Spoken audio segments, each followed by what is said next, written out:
Dr. James Cummins is a professor in the Curriculum, Teaching and Learning Department at the Ontario Institute for Studies in Education at the University of Toronto, where he teaches graduate-level courses in the Second Language Education program. In this PowerPoint, we will be focusing on work he did at the start of his career when he was interested in the nature of language proficiency. Currently, he is interested in developing a multicultural approach to literacy development in ELLs, particularly in the social and educational barriers that limit academic success for culturally diverse students. The acronyms BICS and CALP refer to a distinction introduced by Cummins in 1979 between English for social or survival purposes, which is BICS, and English for academic purposes, which is CALP. Cummins made this distinction because he wanted to draw attention to the very different time periods typically required by immigrant children to acquire these two types of language. In the late 1970s and throughout the 1980s, Cummins analyzed psychological assessments as well as data from the Toronto, Canada Board of Education and determined that, despite teacher observation and reports of ELLs conversing fluently with native-speaking peers, these same ELLs frequently performed poorly on English academic tasks.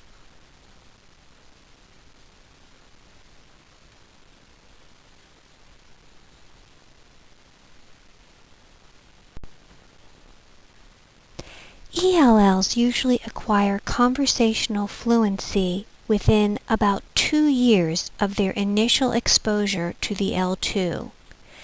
Because this is English for social purposes, only listening and speaking skills develop.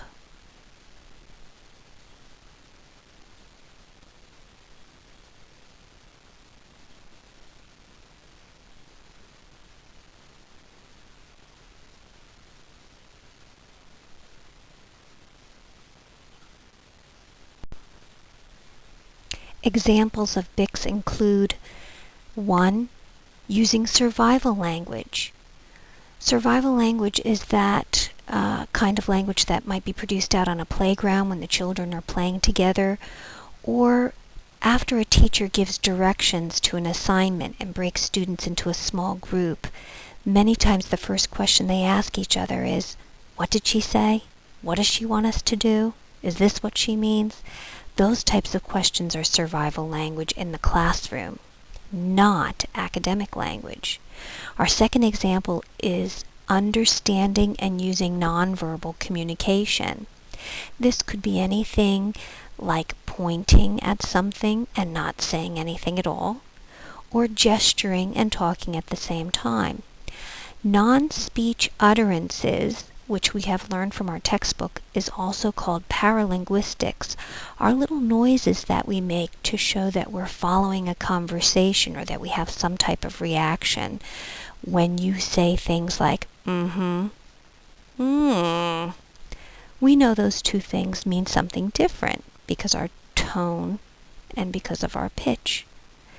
Anything like shh has meaning, but they are non-speech utterances. Again, an example of BICS. Number 3, when you give your students a chance to choose an option, even if it's for a homework assignment or research assignment, it is not academic language to choose an option. Number 4 is understanding written directions on worksheets. Now, these directions may or may not include some type of illustration. For example, bubble in, and lots of times we have the 3 circles. One's completely black, one has a diagonal line, one has an X. This doesn't matter. Those written directions on worksheets are BICS, not academic English. And finally, the example is understanding simple written text with or without an illustration. And it could be something social, like a note from a friend, or it could be something academic, like a content area textbook that has been modified by you or someone else for your ELLs. In contrast to the 2 years needed to acquire BICS, it normally takes at least 5 years and up to 10 years of L2 study to catch up to native speakers in CALP, again using English in academic situations. If this is the case, a teacher may see a student enter the class in 1st grade and go through until 8th grade without ever seeing that student gain sufficient English proficiency to become academically successful. Do not push, do not rush your ELLs into more advanced classes, thinking that they have a good command of English. In 1974, Eric Lenneberg, Lenneberg, proposed the critical period hypothesis, which states that if a student learns a foreign language before the age of 6, he or she will be able to speak the language without an accent. And if that person learns the language before puberty, then they will make fewer grammar errors. But this doesn't mean that it's across the board, BICS and CALP. So we need to keep that in mind when we're working with our ELLs.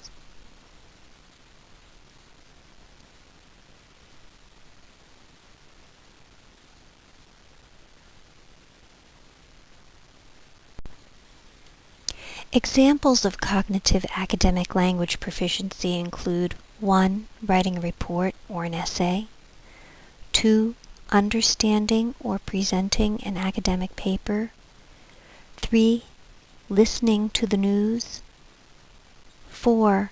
Reading mainstream content area textbooks, 5. Using a template to complete an assignment, and 6. Doing hands-on experiments through scientific inquiry.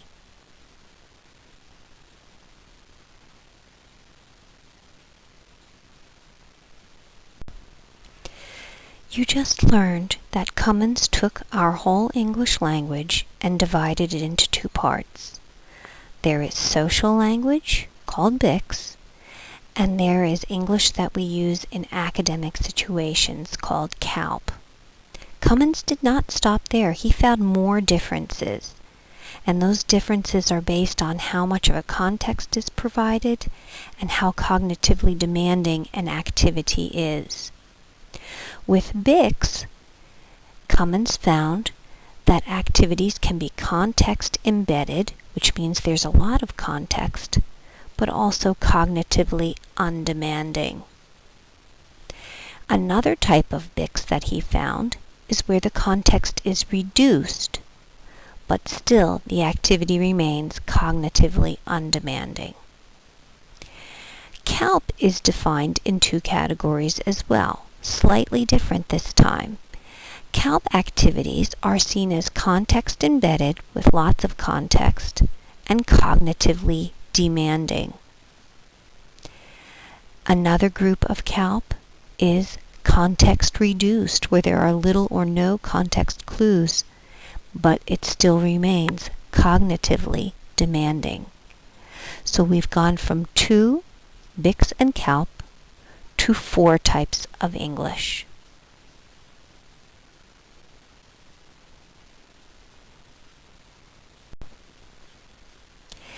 Educators can use Cummins' theories as a guide to successful instructional planning. This matrix to classify language activities depicts the distinction of social and academic language in a visual mode. You can see that the matrix that Cummins designed is divided into 4 quadrants.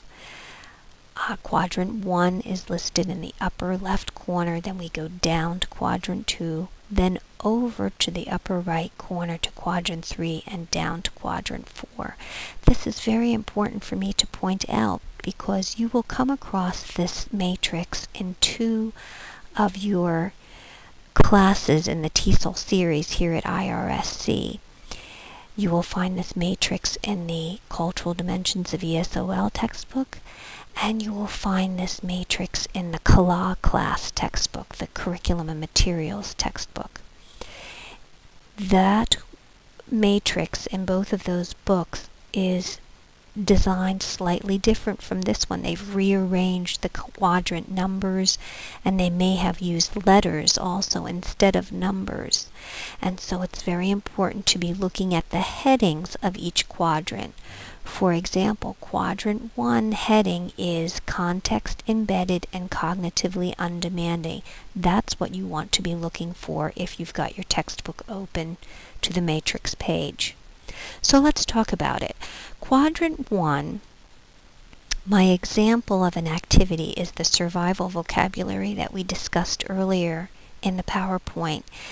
Tasks that would be listed here in this quadrant are cognitively simple, and the English learner can determine meaning by looking at the speaker's face, by interpreting gestures, or by interpreting examples. If the ELL cannot understand the words, well, at least the speaker can modify or repeat the utterance. On the other hand, in quadrant 2, just underneath, the context now is reduced even though the tasks remain cognitively undemanding. My example is reading and writing for personal purposes. For example, if I send you a thank you note, I usually just write a few sentences. I don't necessarily include a photograph or anything in there for you to make a connection and to help you understand what I'm writing. Or if I sent you an email. So all you have is the words to interpret to help you to understand. The task is cognitively simple, but the ELL has no way to negotiate meaning from the context. Thus, the comprehension is more difficult when communication breaks down. Context clues are embedded in quadrant 1, but they are not evident in quadrant 2. Let's move over to the upper right corner in quadrant 3. Notice that the tasks involve more advanced cognitive abilities, but context clues are embedded within the task, making comprehension clear. Students are able to perform the academic tasks because of visual and graphic scaffolding. In quadrant 4, just underneath, no context clues are embedded within the activities. Activities in this quadrant will be really hard for ELLs. You will see students beginning to fail because they lack the academic language necessary to complete the academic tasks in quadrant 4. These are the students who are at high risk of failing and withdrawing from school. It's important for us to know where these different things that we ask our students to do fall within the matrix. It will help us to design better alternative assessments, to even out the playing field by counting and weighing things, counterbalancing them. It's very important to understand this matrix.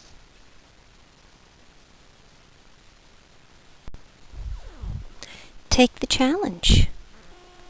I would like you to go to http://www.reviewgamezone.com, and you're going to see if you can sort the social and academic activities that I've created into the 4 quadrants of Cummins' matrix. Now what you need to do on that page on the right side, you'll see Find Game by ID Number. You're going to type in Game ID number 3009, and then you're going to click on Find. In the middle of the screen in a gray box, you will see a description of the game.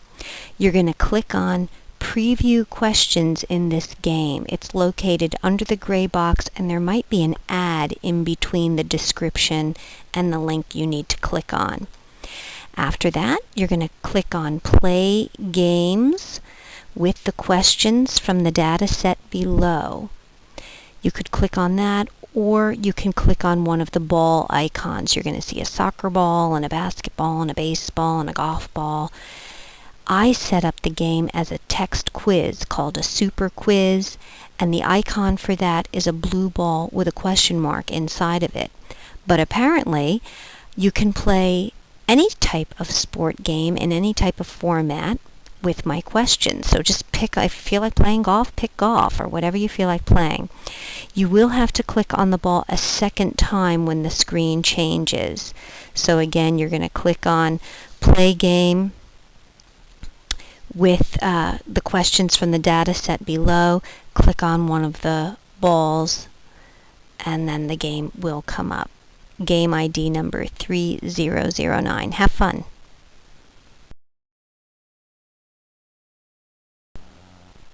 The distinction between BICS and CALP has had a significant impact on educational policies in North America and the United Kingdom. When teachers and administrators fail to take into account the BICS-CALP time distinction, discriminatory psychological assessments, or premature exit from language support programs, which means premature entry into mainstream grade level classes, are two common results. For more information, go directly to Dr. Cummins' website, www.iteachilearn.com. Explore the links called Bilingual Education Theory and Jin Cummins' web. You'll see a photo of him, see what he looks like, and find out what he's doing and what he thinks. Very important information.